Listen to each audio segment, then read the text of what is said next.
everybody, welcome to Bones Collector. Finally, we're going to get our next installment of our top 100 games done. The holidays have kind of slowed us down a little bit. We weren't home for Christmas, but we're back home now and we're anxious to get these next 10 games out to you guys. And I hope you had a wonderful holiday season. I hope you were all safe and got what you wanted for Christmas and got some neat board games. And we're going to talk about some really neat board games today. And as suggested by one of our viewers, my wife Lori is going to be joining us, so that's always pretty cool because she is my gaming partner and the one that plays these board games with me. So I really it or not. Yeah, I really enjoy having her here for this video. So this is going to be pretty neat to have her give her opinion on some board games. And so without too much further talking, let's get going with our we're into our top 20 games now. So this next 10 is 11 through 20, and I'm really anxious, and there's some really great games in here. So we're going to get started with that. Lori's going to go first with her number 20. Well, with first, yeah, it's going to be an honorable mention. Yeah. Dwellings of Eldervale. I love this game. We just got it. We've only played it a few times, and I had already had my top 20 set, so I didn't really want to mess with it. This probably will be there next year, but I did absolutely love this game. He did an unboxing of it, so if you want to see what it looks like inside, you can watch that. I won't take the time to open the box, but very good game. Yeah. I really love Dwellings also, and the thing that I like the most about it is it has a game trace system in it where you can have that game out of the box and playing it in about 5 to 7 minutes. And that is pretty awesome and really elevates that game because of that. So yeah, Dwellings of Elder, I cannot say it. I wish they would have called it something else. You can never but it's Dwellings of Eldervale. Just call it Dwellings. Dwellings, yeah, there you go. Dwellings is a great game also. I love it too. So, okay, that but past my honorable mention out of the way, my number 20 is Lord of the Rings. And this is the original Lord of the Rings by Reiner Knizia from 2000. It's a co-op game. There's actually 4 co-op games on my top 20. He bought this for me back in 2000 when we weren't gaming and we never played it. The rules looked too complicated. We'd never played a game like this and we ended up actually getting rid of it. So we had to repurchase this game because as soon as we started gaming and realized what we had gotten rid of, we wanted it back. And I got back the original version. There are other versions. There's a Fantasy Flight version and an Anniversary Edition. But we wanted the original version of this game. Oh, there's the back of the box. And I will open this one up since it wasn't on his list. And actually, we were gaming in 2000, but it was Racco and Yahtzee and all the games that Life, I'm sure Monopoly, all of yeah. So we had some games. It comes with a board like this that goes across the top, and this is the board that, where is it? Everything fell. Sauron starts on this board, and you get a big black marker, and then all the little hobbits start down here. When they meet, that's when the game's over. But that's all this board does. Then you have, which one do we start with? There's 2 double-sided boards that come in this, and you move through these boards as you move through the game. And all you do is you go down these little tracks, you're earning points, you're trying to not to get the bad things happening over on the sides. The little figures are all different colors, so they're not painted, but at least they're colorful. They're not like the gray globs of plastic. These are the little markers that you use. There's a lot of these. It's a really simple game to pick up and learn. These are your health and your, I forget what all these are that you get. You're collecting these. Well, the game is not difficult as far as the rule set is concerned, but it's pretty hard to win. Yes. We've lost it many occasions playing this game, and we have your win is going to be like maybe 2 or 3 out of 5 times. You'll win the game. Comes with the 1 ring. Yeah, that's pretty cool. That's a nice brass. It's a heavy kind of piece of thick plastic. It's got a nice insert. Yeah, nice insert that holds everything. The other copies that are out of this game are not near as good. So, I don't know. If you're going to seek this game out, try and look for that Hasbro copy. Hasbro and Parker Brothers made this one, and that's the one that we definitely wanted, since it was the original one that you bought for me that I unfortunately let go. But we have it back now. Yeah. best Lord of the Rings game out there, I think. So I think so too. yeah, so that's Lori's number 20. Yes. Okay, my number 20 is real quick. A little card game called Mandala. It's a 2-player only game, plays in about 20 minutes, which I love. And it's for 10 and up, it says. Yeah, that's probably true. Anybody can play this game. The rule set, again, very easy. And I want to show you what's in this box. This game was designed by Trevor Benjamin and Brett J. Gilbert. And one of the things that I like about this game the most is the board. And the board is a linen piece of cloth. And I showed this, if you watch my video of top 10 2-player games, Mandala is on it. And this is the board. And I really like that because it folds up and goes in the box. And that means a lot to me. If you had a board this size that was made out of cardboard, it would be very difficult to have a box this small. And so I really enjoy that about this game. And then the rest of it is just a deck of different color cards that have different designs on them.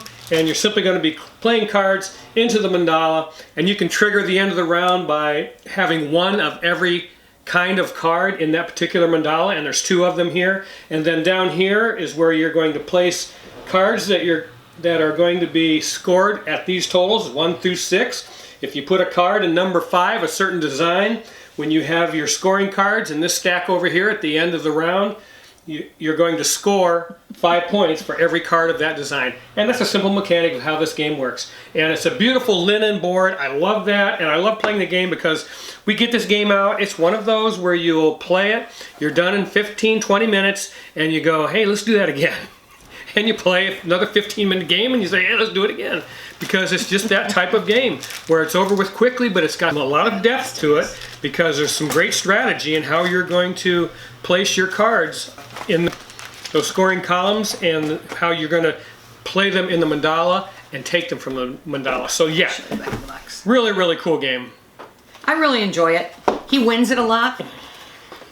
Came out in 2019. Yeah, it is a fairly new game. Yeah, one of my favorite games from 2019 was in my top 10 of that year. It would have made my top 100. So yeah, mandala. I really enjoyed it.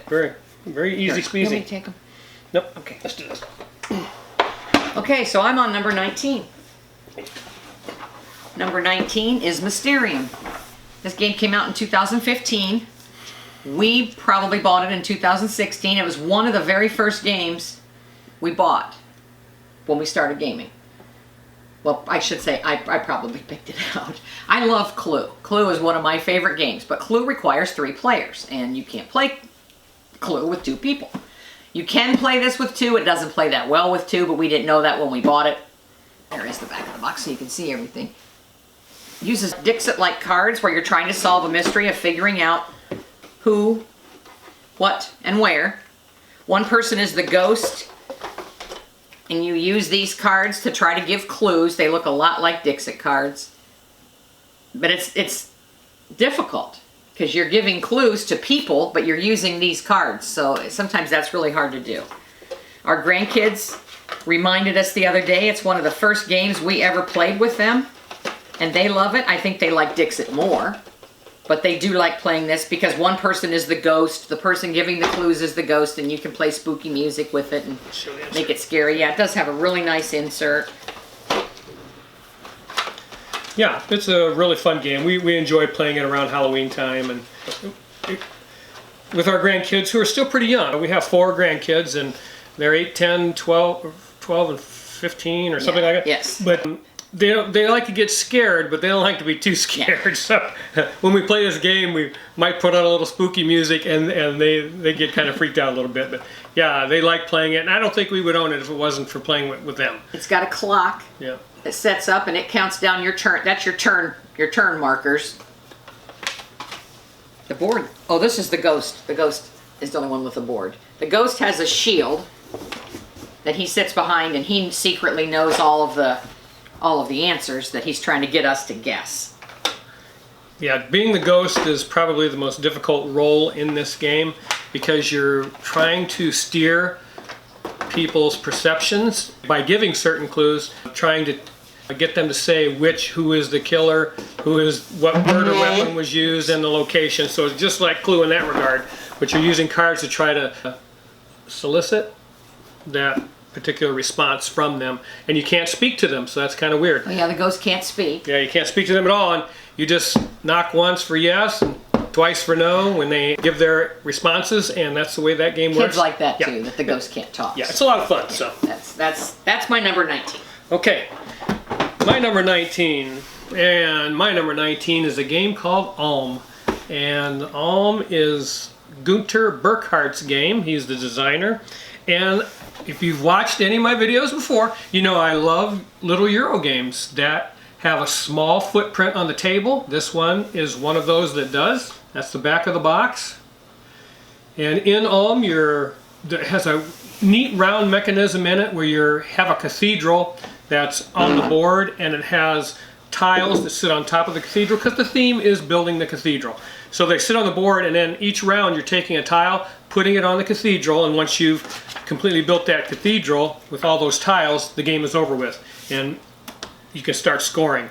But this is the cathedral that comes with it, and that is pretty sweet. And it also has a unique mechanism in it that's like one of those little games where you, this is the board, and this is why I like it, and there's no player board, so this is the game. Ulm is a city in Germany, if you don't know that. Yeah, let's show you the back of the board. It says Ulm on it. I think that's pretty cool. So, yeah. Not just a black back. Yeah, but up here on the board, you're going to have little square tiles. They're going to fill in this 3x3. And in order to take an action, They look like that. you have to take one of your tiles and push a column or a row, and you'll push one of the tiles out, and you get to take the 3 actions that are left over.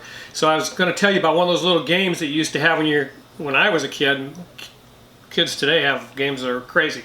But when I was a kid, we had these little games where you would try to move those little squares around and try to get things all in a row and stuff like that. But yeah, so that's one of the mechanisms. The round counter is a great mechanism, and you're going to be traveling along the river in Ulm and trying to take these actions that are on the board, and it's a little bit of an area control mechanism in it, and that is all there is to it. And there's some cards play also going on in the game, but I love this game.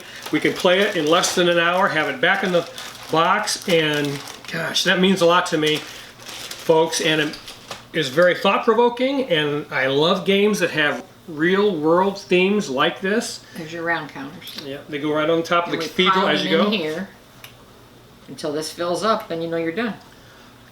And each one of those tiles has a rule change for that round. And that's pretty cool too.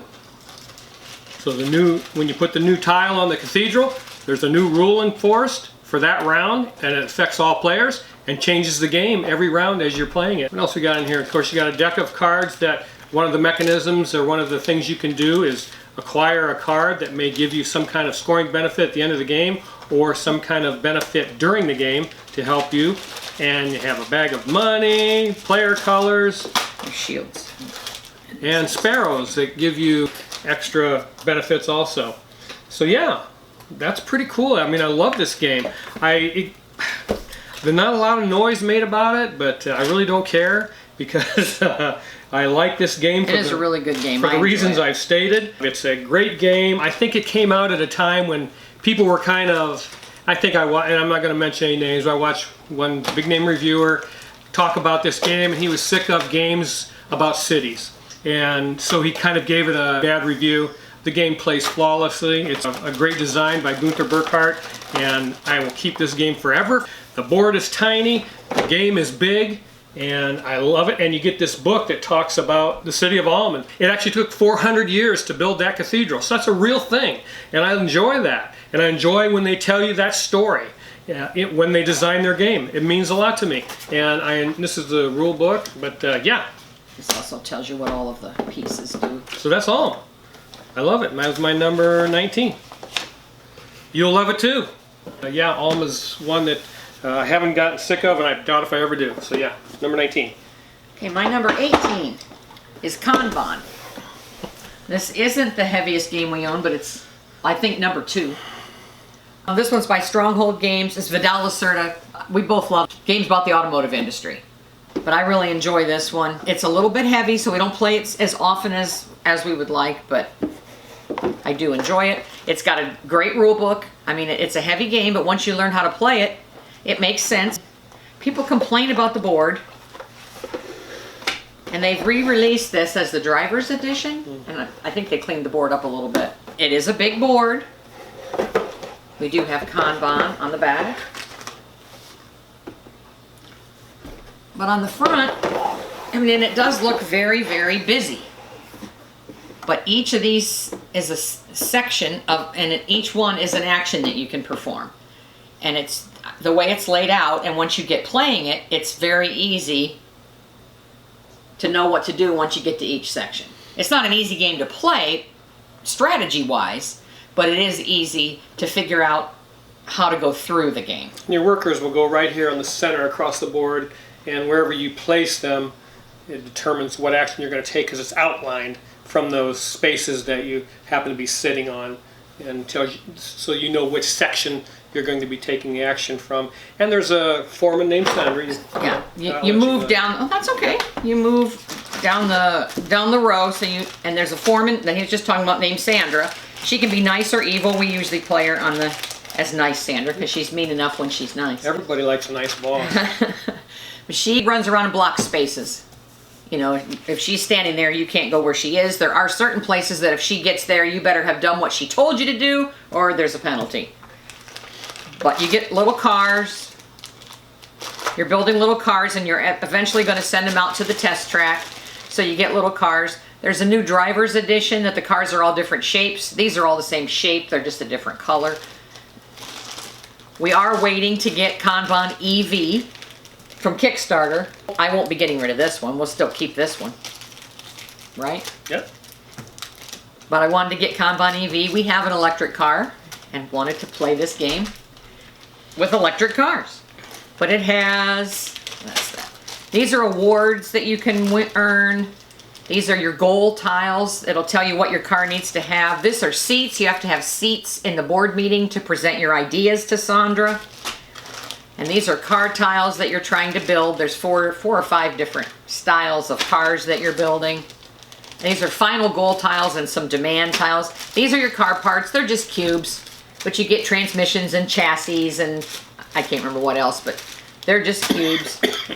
These are performance cards. This tells you what you can take when you're taking your parts. And these are things you can earn. Vouchers and things. It does come with a player aid for Sandra if she's in the nice mood or the mean mood. It does have how you go through a meeting, how you go through your final scoring. This is your player board where you have a garage and parts for chairs and places for all your parts.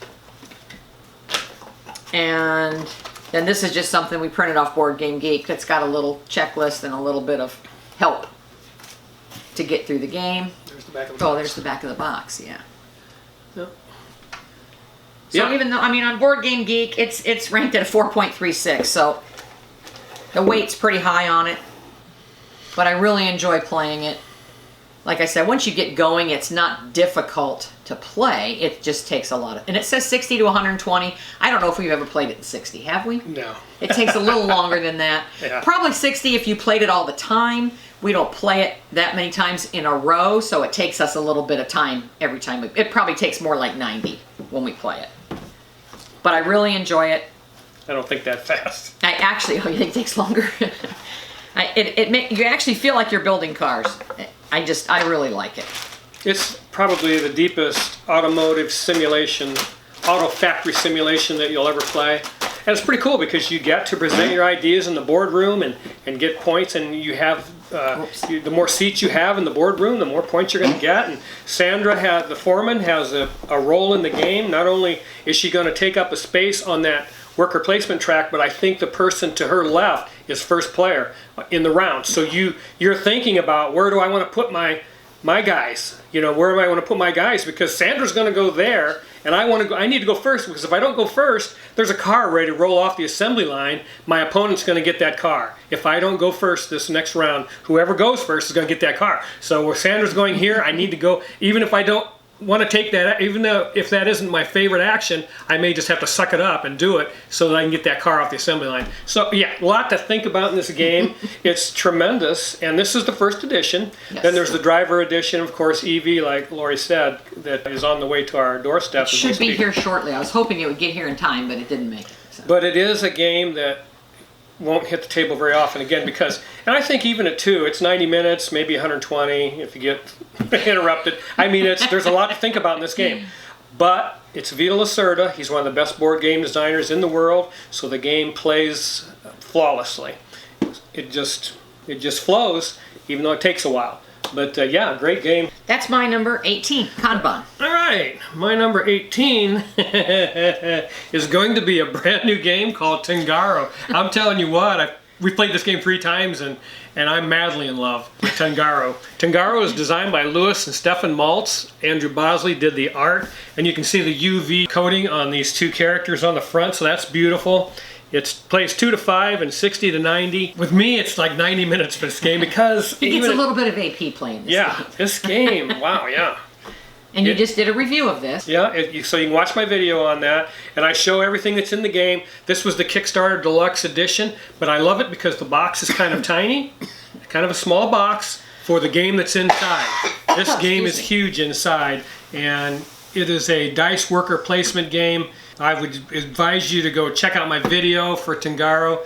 It's going to be in my top 10 for 2020 for sure. It's the best game by these guys. Yeah, it's the best game by these guys so far. If you've played Valparaiso, they've designed that game, and then also they were co-designers on Rococo.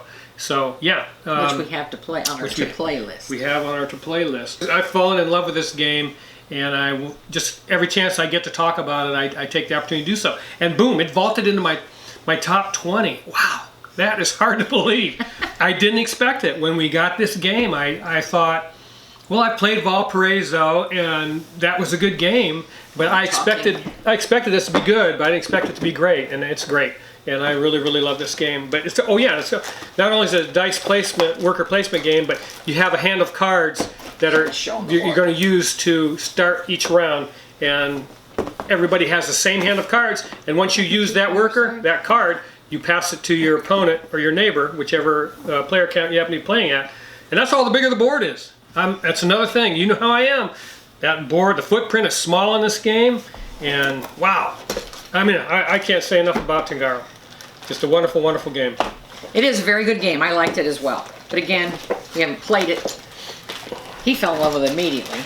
I mean, I really like it, but we'll have to see where it shakes out on my list next year. Yeah. Tangaro, number 18. Okay, my number 17 is Carpe Diem by Stefan Feld. And it's actually my only Feld game on my top 20. I know you have a lot of Feld games on your top 20. I enjoy all of his games. This is the one that I like the most. There's the back of the box. You can see a little bit there. This is a tile laying game. I really like tile laying games. And I know people have asked, what are those yellow stickies? We put the dates when we play the games. We put a yellow sticky in the box. And then this is the cheater notes. And on this one, we've even got some handwritten stuff on the bottoms that when we played it, we figured out we screwed that up. We don't want to do that again. So we wrote it all down. Nice, clear rule book. Not real huge print, but not real tiny either. Put the board in this. Where is it? Not a big board. Tiny board. He loves tiny boards. That's the main board. And then you each have a player board that is this size, but you also have, there are frames that go around the board, and they each have icons on them in different places. And the way you set these frames, it's going to change the way that you play the game, because it changes the requirements for the game. What else is in here? And on this board, well, that's just, yeah. This is where the tiles will be laying in the sort of a market, and you're going to be selecting from here these tiles and placing them on those boards she just showed you. And then over here are some goal cards that you get a bunch of them with the game, and so it changes which ones come out in the game. But you'll have those goal cards over here for players to try to get. Here's the goal and cards. Score. So yeah. And they get placed on there, and then there's a place to put a little round marker, and that blocks the top one and the bottom one from the next player trying to use that goal. They can't score that goal.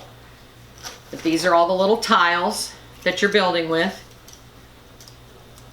to try to complete. You get points for completing things. You earn fruit and things for completing things. There was a problem with this game.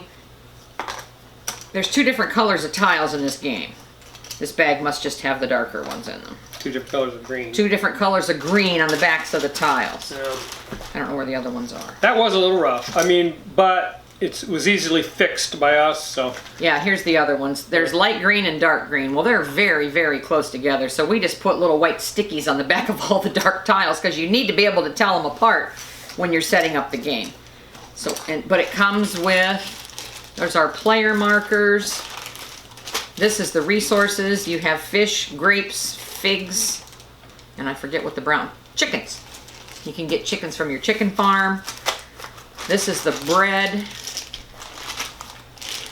And this is money. And we did take the bread and the money and we put them in little plastic cases just so that they will last longer because we know we're going to play this game for quite a while. There's a fountain in the game. You can get fountain cards. These are victory point cards. This is what you use to keep score, and that is probably my only complaint about the game, is you have to score using cards. I don't care for that. It doesn't bother him, but I'm not crazy about keeping score with cards. And another thing on this board, on the bottom you'll have a row of bonus tiles where you can select a tile to help complete something on your player board. And then when you're completing these goals cards that we talked about over here, you place your marker in between two of them, and you have to have completed both, because the way those cards are laid out, they split the marker or make complete the circle with two cards. Or is it more? I don't even know. No, it's two. Two? So think. it completes it with two I think cards. it's just two. No. Oh. You could do them on the sides too, but if you put your marker there, it would be the top and bottom. If you put it there, it would be side to side. So, yeah. I mean, two cards. Two cards, yes. Yeah, so when you place that marker on the cards, you're going to have completed two of those in order to score those cards at the end of the round. So that's pretty hard to do. This game is a deep puzzle with an easy rule set. It can be played in 30 minutes, and that's why we like it. We are casual gamers for the most part. We like games that play quickly but have that deep thought and deep puzzle associated with them. Carpe Diem fits the mold. It's a wonderful game. The tiles sit, your choices will be on these little squares. And then there's lines drawn in the center here, so if your little meeple is here, you have a choice of following this line and going there, or following this line and going there. So if you want the tile that's over here, you have to figure out, how do I get from here, maybe there, to back there. You can't just choose wherever you want your tile from. You have to follow the little path. I'm making my mistake and getting long-winded. And spoiler alert, this will probably be on his list farther up. But that's my number 17, Carpe Diem.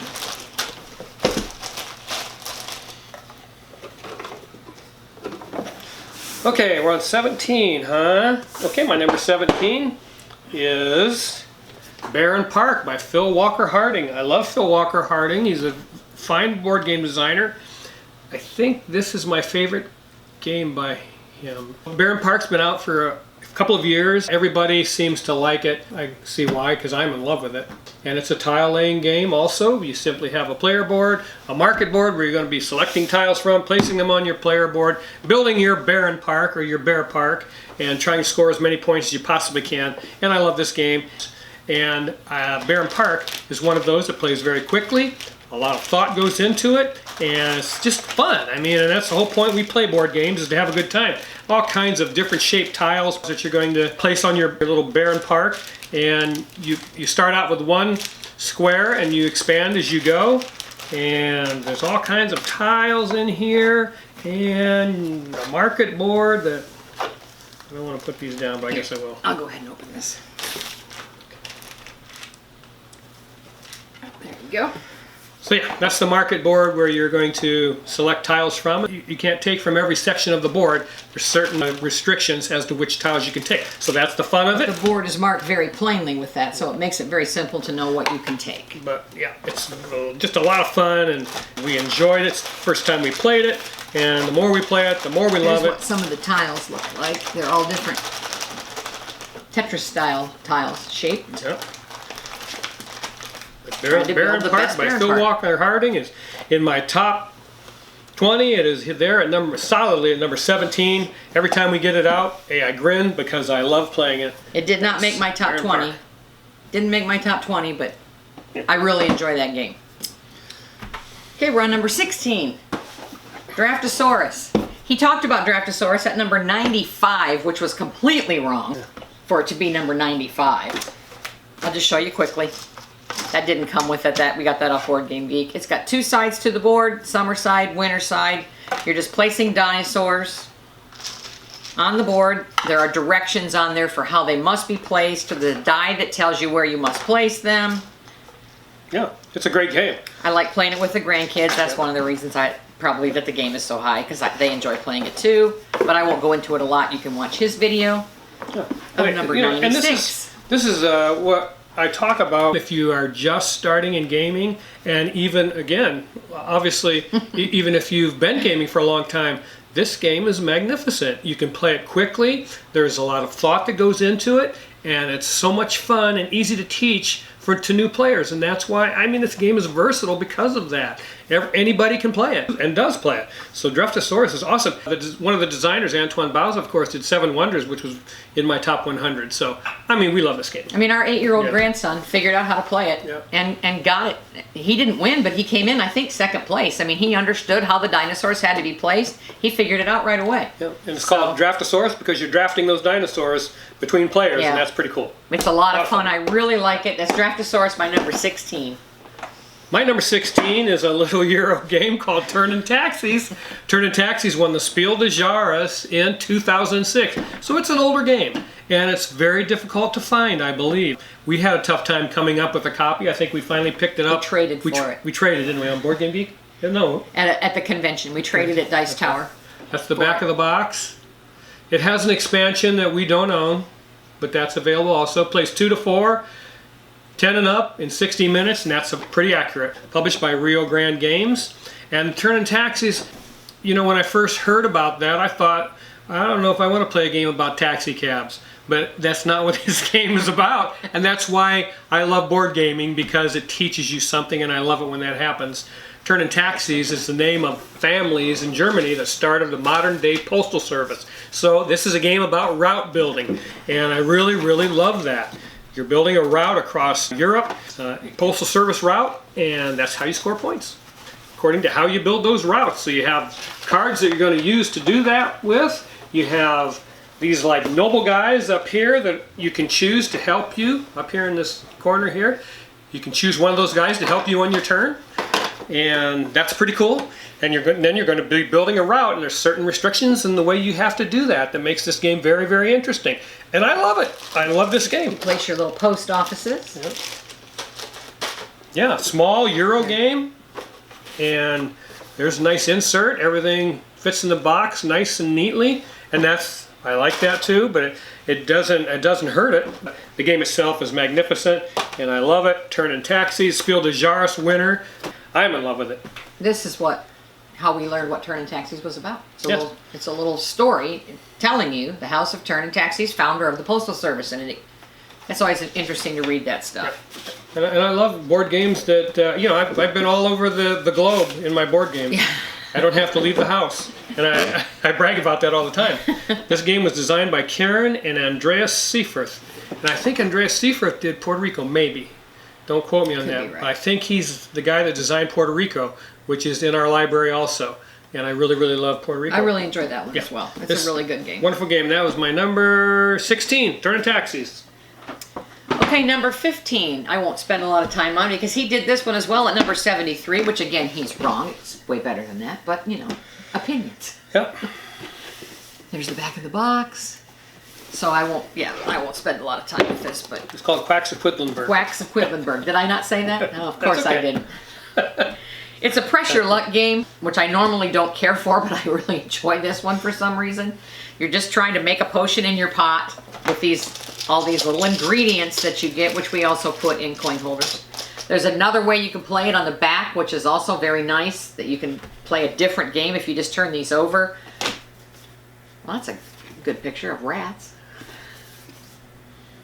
This is the board. Your turn order tells you what happens each turn, score track. You have markers and rats and potions and water droplets that you're moving around this track, and you're trying to get as far as you can around the track on whatever side you're on without busting.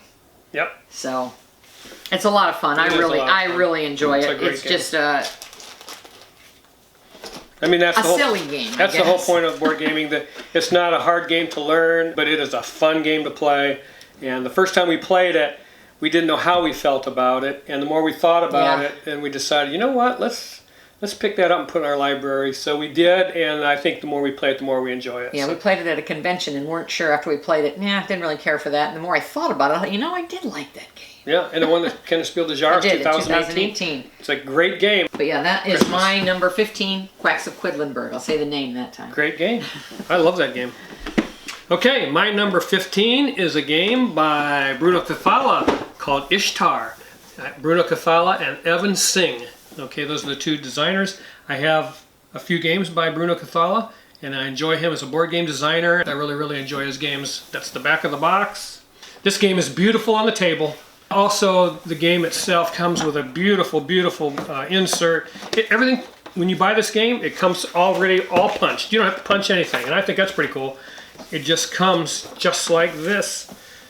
Yeah, there's the market board, and it comes with everything sitting just like that in the box. I mean, no punching, no nothing. And that's excellent, and I love a nice inserts like this that organize everything that you're going to be using in the game, so that when you go to play it, you're set up and ready to go in about 5 minutes. And this is one of those deep puzzle games that has an easy rule set, and I liked it when I played it. Then we played it again, and I liked it a little more. And then we played a couple more times, and I thought, you know what, I'm sweating. This game was so hard, you know, to figure out that puzzle to solve, to try to win. And then I fell in love with it because of that. But yeah, you have a deck of cards that you're going to try to acquire these cards to score points. Trees, wooden trees that are going to go on the board, and it has a modular board that you're going to set up with these tiles, and it gets set up differently whenever you play the game. Kind of pretty. Yep. Trees are gorgeous. Player boards are pretty neat. Then every time you play the game, you populate this market board differently. So yeah, all kinds of stuff that makes it wonderful for... It has monuments that sit on the board. Yeah, I mean, this game is so cool. These guys. These are little player guys, yeah. Gardeners. Yeah. They're gardeners, so they all have little staffs. And then you have these beautiful tiles that you're going to be placing on the board, on the modular board, and you have to connect them in certain ways to the fountains. So it's just you've got gems. There's a lot of different colors. Did you already show those? I'm sorry. Then on your player board, player mat, you're going to have special powers that are available to you, and you have to do them in a certain way so that if you want the top row are stronger player powers than the bottom row, but you have to have the bottom one in the bottom row in order to get the one over top of it. So you're not going to be able to do all of them, but you can't do any on the top without doing the one below it first. So that is a cool mechanism, and I really, really enjoy that. Yeah, oh man, this game is awesome. And again, this insert doesn't hurt it. When I opened up the box and I said, oh, this game's ready to play. Yeah, and that really impressed me. And then, like I say, by the 4th or 5th play, it became one of my favorite games to look at when it's on the table. It's so pretty, and then also the puzzle to solve that I really, really like doing. I love those puzzly type games, and that's what this is. And that's Ishtar by Bruno Cathala, and I wish I could rattle off a bunch of his other games because I have them. I think he do 5 Tribes and Yamatai. Just an excellent, excellent board game designer, and most of his games are of this weight, where what I would call a medium complexity, which is where I like to play the most. Because when you have a medium complexity, it's just fun, and you're not thinking so hard that it becomes work. But yeah, that's Ishtar. It's a great game. I enjoy that one as well. Ishtar number 15. Okay, number 14 is on the exact opposite of the scale of that one. Is CO2 Second Chance, which is over 4 on Board Game Geek, 4.04. I'll just show you the back of the box. But this is the second co-op game that's on my list. I'm not sure it can be played competitively. I don't believe I ever would. Takes the fun out of it. Biggest complaint about this game is it doesn't all go back in the box. We have an expansion here that totally doesn't fit. You can open up the board if you would. It's enormous. Okay, it's another Vito Lacerda Yes. game, first of all. It is so Vito it's very Lacerda. deep. His games are just deep. They're very complex, I guess, is what I want to say. So it takes a long time. This is a 2.5 hour game. And the theme is about air pollution and solving it. What was it called? Alternative energy. Alternative energy, Yeah. yes. And two-sided board, by the way. So yeah. It's a monster. It's a monster board. We've got the Kickstarter version, so everything's wooden. We've got wind machines. You've got, you're just trying to build factories that don't pollute as much. You have to be able to make up for the carbon that you're creating. You can create carbon, but you have to be able to make green to make the carbon go away. You're doing it all over the world, all these different countries that you're trying to do. There's a United Nations track. I mean, there's just so many things going on in this game, it's almost impossible to explain very quickly. Yeah. But Which can't do, yeah. it's just, I love the game. We don't play it as often because it takes a long time. You have to be able to say, okay, today we're going to play CO2 and we're not going to do much else. You have to be in the mood for a game like this. Yes. This one you have to plan for, but it is very rewarding. The theme is so relevant to today that we just can't get rid of it. And it's hard to win. I mean, cooperatively, when you play it, you are going to really hurt. Up here, you'll be like, oh my gosh, how are we going to win this game? Yeah. But it's a great thought-provoking game, and again, the theme is so relevant that when you do win, you feel like you did solve. You helped a little bit anyway. You did something to help the planet get better, and I love that. And I did a video about top 10 most relevant themed board games. This obviously was on it, and it's a magnificent theme. The game is excellent. It's just a beautiful game. This is not the first edition. It came out in a first edition years before this, and it was difficult to find. I don't believe that one is co-op either. Yeah. I think that was just So they made some changes to this. Yes. And This is called Second Chance, CO2 Second Chance. plus you can play it solo. Yes. So Which we don't do very often. yeah, it's an excellent board game. Just But yeah, it's yeah. It takes a very, very long time to play, but when we do play it, I really, really love it. Yeah, we don't have many of those in our library. No, we don't. We really picky about the ones we keep. So that was number 14. 14. CO2. I'm going to be very quick. Number 14. My number 14 is Istanbul. It was a Spiel des Jahres winner in 2014. Deserved it. It's pick up and deliver mechanism. First one to collect 6 rubies wins the game. And they're beautiful rubies. It's the back of the box. The game is published by AEG. I don't know. I love this Middle Eastern theme thing. I don't know what it is. It always attracts me. We tricked this game out with some plexiglass player boards, and it looks magnificent on the table. And it has a modular board of market tiles. Look at them. And we do have one expansion. Uh-oh. Yeah. There is an expansion in here, yes. This is one of the few board games that we have an expansion for. And the reason why we have the expansion for that is when we went to pick this up, they had the Mocha and Bakish expansion on sale at the same time. I said, I get it. So we picked it up, and it makes the modular board bigger. I think it expands it by 3 tiles. It has more places to get rubies, more ways to get rubies, and that's why we really like that expansion. And then our plexiglass overlays that go on our player mats are really cool. Man, I love this game. And the player mats are normally just flat, so the stuff slides around. So with these plexiglass overlays, there's a place to set everything, and it makes the game a little more... It's easier to track your resources, what you have. So, yeah, it's a wonderful, wonderful game. This box is packed, There's the rubies, by the way. there's the coffee. Yeah.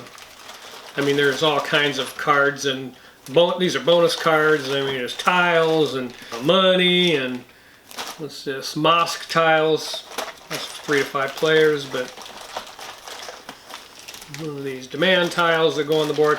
I mean, it's just a wonderful, fun, medium complexity game. Istanbul, it's a popular game, and it is popular for a reason. I'm in love with it, and I'm not. I really enjoyed that one Yeah, too. lots of people love Istanbul. Pegasus Spiel was also part of the publishing firm that did it with AEG. If you haven't played it, you need to. Okay, that's my number 14. My number 13 is over there because no. it's also his number 13. You It's can the talk only about one we actually had exactly the same. Whoops. Sagrada. Beautiful, beautiful, beautiful game. I like dice. That's the back of the box.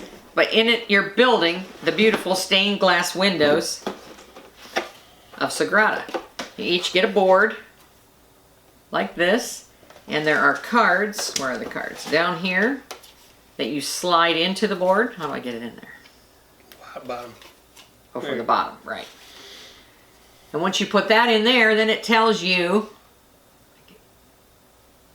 that has to be a yellow die, that has to be a blue die, that has to be a number 1. It'll tell you what your die has to be. And in addition, you can't have any colors or numbers touching one another. So that can trick you up It's really hard, easy man. as well. That's a tough puzzle. There are cards that can help you, that you earn these, and then you can spend these on these cards that can help you maybe move your dice around, allow you to place a die where it doesn't normally belong. You can not use the placement rules. And you get a lot of those helper cards with the game, but you only play 3 in each game, so that changes the game every time you play it, and that's pretty cool. But you've just got really, really, really pretty dice that you roll. I can't remember how many you roll each time. And everybody takes them, and whatever's left goes on here. And then this is your round tracker when this all gets filled up. Yeah, so you're drafting the dice for your player, for your stained glass window, and then the one that's left goes on that board. That's how you track the rounds. But it's one of those games, and you're going to see a common theme here with us: medium complexity games that have pretty easy rule set and a tough, deep puzzle. And that's Sagrada. We really enjoy it. I love that game. Yeah, we really Obviously, like we this both love it. one. Yeah, we both picked it, and both picked it at number 13, which was really Wow, so you're going for number 12. strange. Yes. Yes. So I'm on number 12. My number 12 is another kind of heavy game, Dungeon Pets. It's a 3.6 weight on Board Game Geek. It's another one of the heavier games that we have by Vladish Vadel. But you're raising little demon pets, Monster I guess, pets. monster pets. You're trying to raise them and either show them in the shows or sell them to lords who want pet monsters. But here's your board. You're going to buy cages over here. The monsters go here. You can buy them. They start out as babies. They start out as babies. They're in little eggs, and they start out as a baby, and they don't have very many needs. And then as they age, you start needing more and more and more to feed them. Sometimes they need to be played with. They can get sick. They poo in their cage, and you have to clean it up. Yeah. Board game Dirty, actually nasty, comes with stinky poop. monsters. Yeah. Rotten. But you have little imps, and you actually are, here's your player screen, which you hide what you're doing, but you place imps in each of these little areas, and then you reveal, and whoever has the most in each section gets to do that. So you're bidding. You're bidding, yes. You have to bid against each other for who's going first in each of these areas, because some of these areas in a 2-player game, once you go there once, you can't go there a second time because it's blocked. But you have exhibitions. Over here is where you buy meat and vegetables to feed them. You put them on exhibition down here, or the exhibition, I guess, is right there. This is where you auction them off. And then there's people that buy them. The lords buy them. You have all kinds of cards. There's suffering tokens, because if they get sick, you don't want that to happen. What else do we have? These are the customers. There's gold you can get to do things with. These are the little... It's a neat game. It's... Vladish Vadel, if you have not played some of his games, he's probably the most eclectic well, one of the most eclectic board game designers out there. We also love Code Names. Yep. Five Allowed to Bottle. Two totally different games. Yeah, two totally different games. Of course, Tash Kalar, Here's Mage Knight. Mage Knight is in our library. I love that game. And his games, each one that he designs is different from the next. So that's pretty crazy, but Dungeon Pets, yeah, definitely one of my favorites. It's got a very descriptive rule book. I mean, there's a lot to it. It's not as hard as it looks once you get playing, but there are a lot of rules that you have to be able to work around. But they're just adorable. I love the little pets, and I think I did, but we'll show it again. Yeah, and but it's a lot of fun. The only complaint about this game, plays 2 to 4 in 90 minutes, and 90 minutes is pretty accurate, is that really the production of and the quality of the components is not the greatest. But, you know, I mean, the game is superb, so you got to kind of overlook it. But that's my number 12, Dungeon Pets. All right, my number 12 is Tiny Towns by Peter McPherson and AEG Games. It's just one of those easy rule set. You can teach this game in 5 minutes to a new player, and the new player will beat you. Yeah, I love games like that because it's not hard to understand, but the puzzle is very deep. And that's, if you haven't played Tiny Towns, it was one of the best games of 2019. I think it was on my top 10 of 2019. Obviously, I'm still in love with it. And you simply have 6 or 7 cards that everybody's going to use. They're in the center of the table, and it's going to tell you how you... It's got a nice insert. Yeah, nice little insert with the game, and first player markers, a hammer.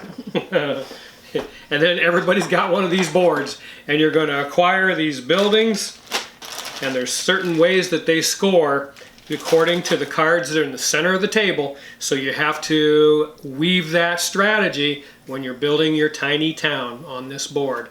And that's it. That's it. You're gonna, I mean, you get a whole deck of these cards that will change every time you lay them out to start the game. And the problem is that you're going to run out of space on here. You're going to have squares that you're not going to be able to use because there's a certain pattern that has to be used to build on here. And that's what makes this puzzle deep. That's why this game is in my top 20. Tiny Towns, I'm in love with it. And I hope that you haven't played it yet, that you'll give it a shot. And I will play this anytime on a work night because, again, it's nothing to set up. And you're often playing in 5 to 7 minutes. That's Tiny Towns by Peter McPherson. Yeah. Number 12. Okay, I am on number 11. Last game. He had it as number 67, so it has been talked about. Potion Explosion. I love Potion Explosion. We played this at a convention because I wanted to try it before I bought it. This is one of the ones that I thought looked good, but I was a little concerned that it might be too... It looks like a toy, and I was afraid it might be too much of a kid's game, I guess. Or a gimmick, yeah. Yeah, or some kind of a gimmick. That I don't like to buy things like that until I've tried them. But as soon as I played it, I'm like, okay, no. This is a good one. I want this game. He managed to find it for me for my birthday. And he got me the copy that comes with the plastic dispenser because the cardboard dispenser on the one we played at the convention was getting pretty worn. But again, it was at a convention, so I'm sure it had been played multiple times. Well, under the weight of the marbles, it was giving way, and I think that would happen eventually to all those. So but yeah, I feel bad for people that bought that version if you're not careful with it. Bag of marbles. These are all the potions. You've got all these potions. You're not using them all for every game, so you've always got a variety of the potions that you're using. You've got helpers and victory points. This is your little place where your beaker goes, where you put your potions to try to fill them. You're just trying to fulfill the requirements on the potions. When you do that, you flip them over. When you drink them, you turn them upside down. That gives you extra points or an extra bonus of something you can do. But it's just a quick, fun game that I just really enjoy. Every once in a while, you just want to play something that's a little bit silly, and that's what this is. But there's enough strategy to it that it's a good time. The explosion is the marbles. The trick of the game is to trigger an explosion with the marbles. And when you're pulling marbles off that dispenser, when the colors come together and smack, that's an explosion, and you get those marbles also. And I've seen her take like 12 marbles. It makes me mad because they just keep triggering explosions, and the more marbles you get, the more you can place on on your potions and complete those potions and get the special powers and score more points. So yeah, it is a very easy rule set, but that's the fun and that's the trick of it, is to trigger those explosions in that dispenser, and we have a lot of fun. It is a light game. It's a very light game, but sometimes that's what you want to play, and it's a lot of fun. I really enjoy it. Whoops. Potion explosion. Number 11. All right, my number 11. And the last game of this video is Reef. Now, Reef came out the same time as Azul and was compared to Azul in many ways. This came out in 2018, but I like this game better than Azul. Not that Azul isn't a great game if you have that, because I have one version of Azul and I'm in love with it, Summer Pavilion. But the original version of Azul, when you played that game, it had all public information. It was like, oh, you want to do that? Well, I can't get what I want, so I'm just going to ruin your plans. And that's easy to do in Azul. In Reef, you cannot do that. And guess who we did that too? Yep. And in Reef, you have hidden information in the form of cards that are in your hand, and so other players don't know what you're up to or what you're planning. And I like that much better. This is the back of the box. This game is designed by Emerson Matsuuchi, published by Next Move Games. Again, this one looked really, really like it could be a toy. You know, so we wanted to we played it at a convention. Yeah. To try it out first. With some friends. With some friends, new friends. Yeah. Tom and Alicia, right? Tom and Alicia that we met at the convention. Yeah. And we really enjoyed it. But this hand of cards is the secret to the game, because you can use them in one of two ways. You can use them to acquire more coral, or you can use it to complete a pattern and score points. So you have a market of cards in the front of you. All players have access to that, and you can choose a card from that market, or play a card and get the points or the coral. But you have to plan for those cards in the market. When you see something that will daisy chain with something in your hand, you're like, well, see, if I play this and get the points for it, and then I pick that up, and then I play this card and get the coral, I can put those together and get, and more than once I've said, but I planned that wrong, completely wrong. It's so easy to mess it up, but you are planning so carefully because of these cards, and nobody knows what you're up to. Nobody knows what cards you want. Nobody knows what you're trying to daisy chain together or how you're trying to build your patterns. And so I like that. They can't mess with you as much as they do in Azul. I love Reef. Every time I play it, I love it more. It's just, again, along the same lines as Sagrada and Tiny Towns, in that it's an easy rule set, but it's a very tough puzzle to solve because you're trying to score more points than the next guy. Little reefs that you're piling up. Yep, and all these different colors. All different colors. Yeah, there they are, all different colors of coral that you're going to use in the game. And a two-player game, you use less of them, but wow, this game is awesome. They are just releasing a new edition of this game that I believe the coral is a different color. A lot of people complain about the coral being not colorful enough. Too bright. That they used bright primary colors. Yeah. So I think the new one is like white and pink and light purple. You know, they're more of a pastel palette on the new game. Yeah, and it could look kind of like a toy. Yeah. Like a plastic toy. These coral pieces, they're heavy. They're heavy, chunky coral pieces. So that's pretty nice. But they do kind of have a toy visual appeal to them. It's like Chimera Station. It looks like a toy, but it's not. But I mean, when you're playing this game, you don't care. No. Because you're too busy thinking about what am I going to do next to worry about what the heck the coral looks like. and so it's just a fun game, much like Sagrada, much like Tiny Towns, in that the easy rule set, tough puzzle to solve, and just a lot of fun and a blast to play. That's my number 11, Reef. There's one of our cheat sheets. People have asked what's on the cheat sheet. Yep. This just tells you that your hand limit is 4, your stack limit is 4. It tells you when the game ends. It tells you when you place things, where you can and can't place. It's just a little reminder of things so we don't have to get the rule book out. If we haven't played the game for 3 or 4 months, I want to be able to pick it up and say, oh yeah, and be able to play it right away. Yeah. But yeah, this is a great game. I love this one as well. So that's our next 10 in our top 100. I hope you enjoyed the video. I hope everybody had a great Christmas. I hope you're all being safe in this perilous times of coronavirus. And till that's all over with, take it easy and wear your mask or do whatever you got to do to stay safe, to be safe. Take care of yourselves, and we love every one of you. Keep on board gaming. It's the best hobby on the planet.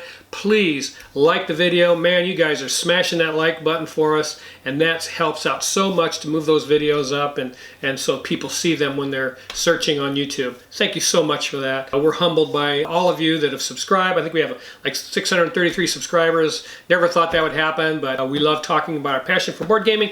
Have a great day. See you next time on The Bones Collector. Bye-bye.